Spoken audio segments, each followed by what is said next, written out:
Thank you, Madam Speaker. Madam Speaker, I have gone through this report of the Committee of Budget and Appropriation, and I found out that the budget this year, just as alluded by the Honorable Member for Malkamari, is not merely a collection of just figures or allocation, but I have seen a lot of sense of vision for our people or our county. I've also seen a lot of statement of our priorities. I have never seen my 1.5 decades in this assembly, I've never seen such a very interesting budget, and I have to justify why I say that.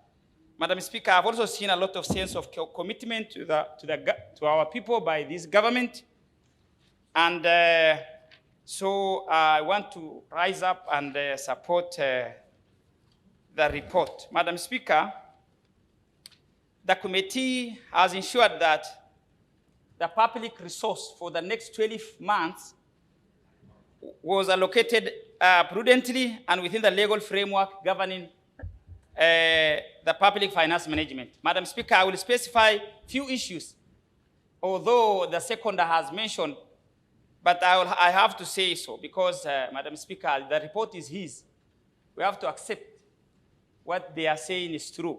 Madam Speaker, for the first time, or second time maybe, I have seen emergency fund was provided in our budget. I may be to ensure that our county is going to be adequately prepared for the unforeseen emergencies, Madam Speaker. That is one of the things that has really convinced me that this is going to be a unique or an exceptional budget that I have ever come across. Madam Speaker, there is also realistic on-source revenue this time. It is very important to note that our on-source revenue used to project figures that cannot be attained. But this time I have seen revision of downwards to avoid recurring challenges of overestimating revenues and creating budget implementation gaps, Madam Speaker, which we had for the last 50 years, Madam Speaker. There is also, if I can't mention this, then I'm going to be biased, the people of Mandera. Funds was also allocated to Elimu kwa wote, Madam Speaker. That is also one of the expectations that was met. Madam Speaker, there is also development expectation in line with our constitution. 30% of our total budget was allocated to development. That is also super. Madam Speaker, there is also a very interesting aspect of alignment with the county planning document, the CIDP and ADP. That is also, according to my analysis, is well captured, and I thank the committee for that wonderful scrutiny. There is also settlement of pending bills, Madam Speaker.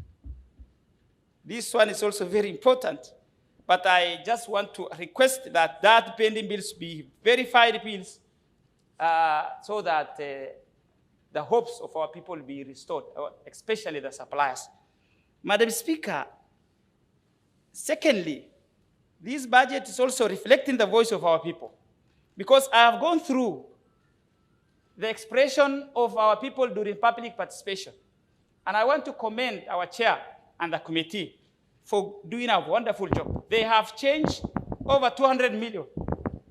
And if you check the public participation, the views of the people, I think reduction of 70 million from water, taking it to the Department of Devolved Unit, all those are the requests of the public. You can check. So the 190's expression has also been taken into consideration by the committee. So the committee report seeks to respond to the priority of our people. So that makes this budget people's budget that is developed out of consultation and inclusivity. Madam Speaker, the third thing, this budget is also promoting equity, Madam Speaker. If you go through the budget, the resources have been distributed with consideration for the needs of different departments. All the departments have departments have been left out of the development agenda. Madam Speaker, therefore, the Budget and Appropriation Committee deserves commendation for its diligence and professionalism and commitment in scrutinizing the estimate and ensuring compliance with the law and county Madam Speaker, principle. Madam Speaker, there is something else I need to mention. Please don't ask me to sit down. I have to say, because I have already spoken to other members, maybe given if I will take a lot of time. Madam Speaker, I want to say this, that history will remember this budget for some important reasons. Number one, I have already mentioned that last budget here, I can remember Honorable Member for Buticha virtually cried because of the burning bills. And so it is important to know that the county treasury have now proposed 423 million to address funding for the settlement of pending bills. Maybe that will restore the confidence among the contractors and suppliers, Madam Speaker. Madam Speaker, apart from that, we have 700 million that is meant to fund ongoing projects across the county, Madam Speaker. I don't know whether honorable members have seen that also. Madam Speaker, all that shows that this government is ready for re-election. So we have to report some important aspect of things, Madam Speaker. Finally, Madam Speaker, if you look at the annex number 1, the annexure number 1, there is a document that talk about the drought mitigation, the disaster which was declared by the governor of this county some 5 or 6 months ago. And therefore, this budget has presented us with one of the rare situations that I have ever come across.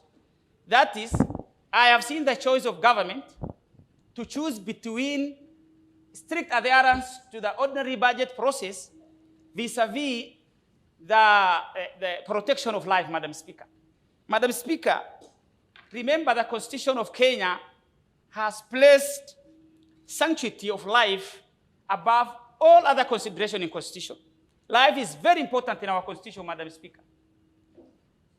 Above all other things that is considered in the Constitution, life is very important, Madam Speaker. If you look at Article 26 of our Constitution, it guarantees every Kenyan's right to life. Article 43 guarantees every Kenyan right to highest attainable standard of health. Honorable Mahdi, order. Madam Speaker, this is going to be my last point, so let honorable members allow me to finish this. The maybe freedom from hunger and the right to clean water and clean and safe water, Madam Speaker.